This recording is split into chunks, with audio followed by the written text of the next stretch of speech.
শুনতে খারাপ লাগলেও এটাই সত্যি যে কারো কারো পেটে ঘি হজম হয় না। এদের মতো মানুষগুলোকে তুমি যতই আদর দাও, ভালোবাসা দাও, প্রেম দাও, যত্ন দাও, এদের কাছে সেগুলো ততটাই বিষের মতো মনে হবে। তাই বলি কি, ছেড়ে দাও, লেট গো করতে শেখো। একা থাকারও একটা আলাদাই মজা আছে। তাই তখন আমি লিখেছিলাম, সহজ সুখের কদর খরা সবার সাজে না, ভাঙা হাটে প্রেমের বাঁশি আর তো বাজে না। অমৃত আজ বিষের মতো ঠেকছে যাদের ঠোঁটে, উল্টো পাল্টা মানুষগুলো তাদের কপালেই জোটে। মুঠো খুলে উড়িয়ে দিও, রাখতে নেই আর ধরে, যাবার সে তো যাবেই চলে অন্য কারোর তরে। একা থাকার রাজত্বতে শান্তি অঢেল পাবে, ভুল মানুষের ভিড়ে থাকলে নিজেকেই হারাবে।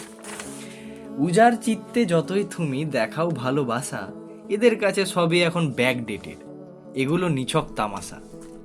বেহিসাবি আদর যত্ন আর উজাড় করা মন, ওরা ভাবে এসব হলো বড্ড মেকি, শুধুই শ্বাসরোধের কারণ। আসলে ওরা গোলাম হতে বড্ড ভালোবাসে, যেজন তাদের এড়িয়ে বেড়ায়, যায় না কভু পাশে। অবহেলা আর ধমক দেওয়া মানুষগুলো অনেক বেশি দামি, তোমার দেওয়া সম্মানটা শুধুই পাগলামি। সারাটা দিন কাটবে একা, সে ফিরবে না কোনো ডাকে, তবুও তারা সেই মানুষই খুঁজবে হাজার ফাঁকে। চোখের জল আর অপমানেই সুখ খুঁজে পায় যারা, বিষাক্ত সব মানুষকেই আপন ভাবে তারা। তাই বলি আজ নিজের পথে হাঁটো নতুন করে, মরিচা ধরা সেকালগুলো ফেলো শরীর ঝেড়ে। যোগ্য যারা তারাই পাবে তোমার মনের দাম, বাকিদের থেকে ওই মিথ্যে খাতায় কাটো নিজের নাম।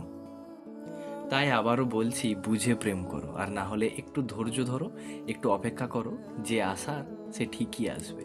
সঠিক মানুষটি আসার জন্য একটু সময় দাও।